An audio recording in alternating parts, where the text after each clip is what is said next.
नमस्कार मित्रांनो, प्रेमाची गोष्ट या मालिकेच्या आजच्या भागामध्ये आज आपण पाहणार आहोत. हर्षवर्धनने आदित्यला घरी आणलेलं असतं तेव्हा सावनीची ही अशी अवस्था पाहता आदित्य तिला विचारतो, मम्मा मला सांगून टाक, कुणामुळे तुझी तब्येत बिघडलीये? तर हर्षवर्धन लगेच म्हणतो, ती नाही सांगणार तुला. तिची तब्येत फक्त एकाच माणसामुळे खराब झाली, तो म्हणजे सागर कोळी. सागरचे नाव ऐकल्यानंतर आदित्यला खूप राग येतो. आदित्य हर्षवर्धनला विचारत असतो की मी मोठा झालोय, त्यामुळे मला सगळं खरं खरं सांगा की नेमकं काय झालंय. तर हर्षवर्धन आदित्यला जवळ घेत त्याला सांगू लागतो की तू गेल्यानंतर तुझा पप्पा परत इथे आला होता. तो त्याच्या आईला घेऊन इथे आला होता. इथे आल्यानंतर त्याने खूप तमाशा घातला. तुझ्या मम्माचा त्याने खूप अपमान केला आणि तुझ्या आजीने तर तुझ्या मम्माला मारलं देखील, आणि तेही सगळ्यां देखत. तुझा बाबा तर धमकी देऊन गेलाय की सईला जसं तुझ्यापासून दूर केलं तसंच आदित्यला सुद्धा करणार. याच गोष्टीचा विचार करून तुझ्या मम्माची ही हालत झालीये. तर आदित्यला देखील हर्षवर्धनचंही बोलणं पटलेलं असतं. आदित्य सावनीकडे येतील विचारतो, मम्मा म्हणजे त्यांनी तुला धमकी दिली, तुझ्यावरती हात उगारला? सावनी आदित्यला सांगत असते, आधी विसरून जा सगळं, जे काही झालंय ते विसरून जा. आणि हर्ष तू देखील विसरून जा. आधी तू आता घरी आलायस ना, त्यामुळे मला कशाचीच गरज नाहीये. सावनी आदित्यला समजावत सांगत असते, आधी तू या गोष्टीचं अजिबात टेन्शन नको घेऊ, आणि तसंही तुझा बर्थडे येतोय, आपण सगळे मिळून तुझा वाढदिवस साजरा करूयात. पण आदित्य मात्र म्हणतो, नाही मम्मा, या गोष्टीची पप्पांना शिक्षा मिळालीच पाहिजे. मला त्या माणसाचा खूप राग येतो. आता माझा राग मी माझ्या पद्धतीने त्यांना दाखवेल. आदित्यचं हे बोलणं ऐकल्यानंतर सावनी त्याच्याकडे आश्चर्यानेच पाहत राहते. हर्षवर्धन देखील आदित्यला म्हणतो, आदित्य काळजी नको करू, तुझ्या सगळ्या इच्छा पूर्ण होतील. आदित्यचं हे असं वागणं पाहिल्यानंतर हर्षवर्धन स्वतःशीच म्हणतो, सागर कोळी हे माझं हत्यार आहे. त्यानंतर इकडे दुसरीकडे पुरुषोत्तम घरी चाललेला असतो. तेवढ्यात तिकडनं सागर येतो आणि तो पुरुषोत्तमला पाहतच नाही, तो त्याचं त्याचं सरळ चालायला लागतो. पण मात्र पुरुषोत्तम सागरला आवाज देत थांबवून घेतो. तर सागर पुरुषोत्तमला विचारतो, ही अशी गाणी वगैरे गुणगुणत कुठे चाललात? पुरुषोत्तमच्या हातातली पिशवी सागर आपल्या हातात घेतो. तर पुरुषोत्तम मागे काहीतरी लपवत असल्यामुळे सागर विचारतो की मागे काय लपवताय?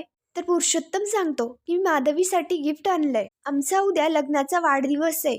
तर सागर लगेच हॅपी अॅनिव्हर्सरी इन ॲडव्हान्स करतो. सागर विचारतो, बरं गिफ्टमध्ये काय आणलंय? तर पुरुषोत्तम सांगतो की सोनचाफा. त्यानंतर इकडे दुसरीकडे माधवी देवपूजा करत असते आणि तिथे मुक्ता आणि मिहिका असते. तर माधवी सांगते, पुरू दरवर्षी माझ्यासाठी सोनचाफा गिफ्ट आणतो. मुक्ता माधवीला म्हणते, दरवर्षी फुलावरतीच काय भागवायला बघायचं? मिहिका लगेच म्हणते, दरवर्षी तो तुला स्वस्तातच कटवतो. तर माधवी म्हणते, अगं कसं काय बोलताय, त्याच्या मागची भावना महत्वाची असते. मुक्ता म्हणते, अगं आई, फिलिंग्स महत्वाचेच असतात, पण आता तरीही यावर्षी फक्त फुलं नाही चालणार. त्यानंतर इकडे दुसरीकडे पुरुषोत्तम सागरला सांगत असतो, यावर्षी फक्त फुलं नाही तर मी माधवीसाठी छान साडी सुद्धा घेतलीये. तर सागर विचारतो, त्या काय देणार आहेत तुम्हाला? पुरुषोत्तम सांगतो, नाही हो, मला गिफ्टची वगैरे काहीच आवश्यकता नाहीये.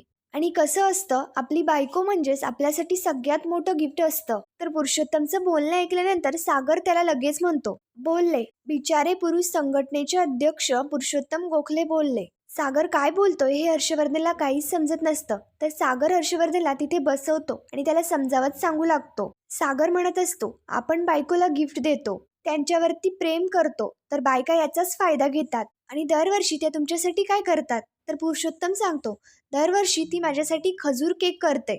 इकडे दुसरीकडे माधवी मिहिका आणि मुक्ताला सांगत असते की यावर्षी खजूर केक नको, बिचारायला खजूर आवडत नाही तरीही तो खातो, त्यामुळे मी यावर्षी ठरवलंय की बाजारात मिळतो तसा लुसलुसीत केक बनवणार आहे, म्हणजेच आयसिंग वगैरे असलेला. तर इकडे सागर पुरुषोत्तमला विचारतो की दरवर्षी आधी विश कोण करतं? तर इकडे माधवी मुक्ता मिहिकाला सांगते, दरवर्षी आदल्या रात्रीच्या 12च्या ठोक्याला विश करतो मला पुरू. इकडे दुसरीकडे सागर पुरुषोत्तमला सांगत असतो की दरवर्षी विश आपणच करतो, कारण बायकांची अपेक्षा असते की नवऱ्याने पहिले विश करावं. म्हणजे आधी प्रपोज आपण करायचं, आधी विश आपण करायचं, आधी आपला पगार नेऊन त्यांच्या हातावरती आपणच ठेवायचं, सॉरी ही आपणच बोलायचं, कारण तसं केलं नाही ना तर त्यांचा इगो हर्ट होत, त्यामुळे आधी विश तुम्हीच करा. त्यानंतर इकडे दुसरीकडे माधवी म्हणते, आधी विश केल्याने काय फरक पडतो? मुक्ता सांगते, अगं आई, असं का बोलतीयस तू? आधी विश केल्याने फरक पडतो. आधी विश कोण करतंय यावरून त्या माणसाची नात्यामधली इन्व्हॉल्वमेंट कळते. सागर म्हणतो, इन्व्हॉल्वमेंट ही दोघांची असली पाहिजे, ही कृती दोघांकडून घडली पाहिजे, पण तसं काही होतंय का? गिफ्ट कोणी आणलं? तुम्ही. आता त्यांनी काही आणलं का? सॉरी बाबा, पण तुमची भांडणं झाल्यानंतर त्या सॉरी म्हणत असतील असं तर मला काही वाटत नाही. सागर पुरुषोत्तमला काहीही बोलत असतो, पण पुरुषोत्तम मात्र शांतपणे सागरचं हे बोलणं ऐकून घेत असतो. आणि पुरुषोत्तमला देखील सागरचं हे सगळं बोलणं पटत असतं. सागर म्हणतो, आता यावेळी लक्षात ठेवा, तुम्ही आधी विश करू नका. इकडे माधवी म्हणते, विश तर मला आधी पुरुष करेल. मुक्ता म्हणत असते, यावेळी आई तू फक्त फुलांवरती निभावून नको नेऊस, कळलं ना तुला? त्यानंतर इकडे दुसरीकडे सागरही पुरुषोत्तमला विचारतो, माझं बोलणं कळलं तुम्हाला? तर पुरुषोत्तम म्हणतो, हो जावई बाप्पू, तुम्हाला काय बोलायचंय हे बरोबर कळलंय मला. यावर्षी आधी मी वाट बघतो की माधवी मला कधी विश करते याची. तर सागर म्हणतो, वाट बघा. पुरुषोत्तम थँक्यू बोलून तिकडनं निघून जातो. तर सागर हसत स्वतःशीच म्हणतो, आत्ता खरी मजा येईन अॅनिव्हर्सरीची. त्यानंतर इकडे दुसरीकडे पुरुषोत्तम आणि माधवी त्यांच्या रूममध्ये असतात. तर माधवी झोपलेली असते आणि पुरुषोत्तम पुस्तक वाचत असतो. तर 12 वाजायला येतात. तर माधवी स्वतःशीच म्हणते, आश्चर्यच आहे, यावेळी पुरूने मला विश नाही केलं. मुक्ता बरोबरच बोलत होती. इकडे पुरुषोत्तम स्वतःशीच म्हणतो, मी नाही केलं विश, तर मग माधवीला देखील मला विश करावंसं नाही वाटलं. तर माधवी पुरुषोत्तमला आवाज देते. पुरुषोत्तम खूपच आशाने म्हणतो की माधवी बोल ना, कारण त्याला वाटतं की माधवी मला विश करेल. पण माधवी मात्र म्हणते, पुरू 12 वाजत आलेत, लाईट्स बंद कर. तर पुरुषोत्तम त्याचं पुस्तक टेबलवरती ठेवायला येतो आणि चाफ्याची फुलं पाहत म्हणतो, हिला चाफ्याची फुलं तर आणली आहे, काय करू, आत्ता देऊ की नंतर? ठीक आहे, मी नाही देत आत्ता, कारण हिलाही मला विश नाही करायचं ना, तर मीही नाही करणार. तर पुरुषोत्तम लाईट्स बंद करतो आणि झोपून घेतो. पुरुषोत्तम स्वतःशीच विचार करतो की सागर बरोबरच बोलत होता आणि त्याला देखील माधवीचा खूप राग आलेला असतो. त्यानंतर इकडे दुसऱ्या दिवशी सकाळी पुरुषोत्तम चहा पित असतो. तर पुरुषोत्तम म्हणतो, आजचा चहा असा वेगळा का लागतोय? माधवी म्हणते, वेगळा म्हणजे रोजच्या सारखाच तर केलाय, आज काय मोठं काही वेगळं आहे का, मग चहा कसा वेगळा होणार? तर पुरुषोत्तम म्हणतो, नेहमीसारखा असता तरीही चाललं असतं, माझं मनच नाहीये कशात, तर चव तरी कशाला येणार? माधवी मात्र ओढत म्हणते, दिवसातनं 6-7 चहा लागतात ना, त्यातला 7वा-8वा होईल बरा. तर पुरुषोत्तम लगेच म्हणतो, म्हणजे माझ्या चहा पिण्याचा इतका त्रास व्हायला लागलाय, ठीक आहे तर मग मी घेईन माझ्या हाताने करून.